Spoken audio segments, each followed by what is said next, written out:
The Transit Authority is at it again, going after a critical environmental permit that was thrown out last year by the Hawaii Supreme Court. But an even greater concern is another possible redo that could halt the project for years to come. KITV4's Andrew Pereira leads us off tonight in our top story at 6. Honolulu's elevated rail line comes close to coastal areas along 3 points that total nearly 1.3 miles. One area along Farrington Highway in Waipahu begins at Pupupuhi Street and stretches about a half mile. The locations are important since construction of rail can only resume if the city issues a special management area use permit.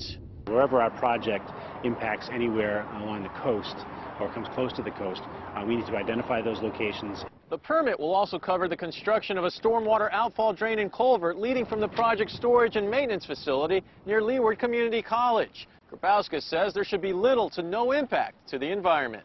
The good news is that in most of the areas that we've identified, there's pretty minimal impacts, and a similar or almost the same permit a couple of years ago was approved by the DPP. But the previous permit was thrown out by the Hawaii Supreme Court last August after the project failed to complete an archaeological inventory survey. The next step in getting the permit once again is 2 public hearings. The first was held Friday at Ke'ehi Lagoon Memorial Park. Once hearings wrap up Monday, the State Historic Preservation Division must approve Hart's archaeological inventory survey. Then it goes to the City Council. We foresee recommending approval with conditions. But it's another possible redo that could delay the rail project for years. A hearing before the Ninth Circuit Court of Appeals later this month could decide if the project's environmental impact statement must begin from scratch.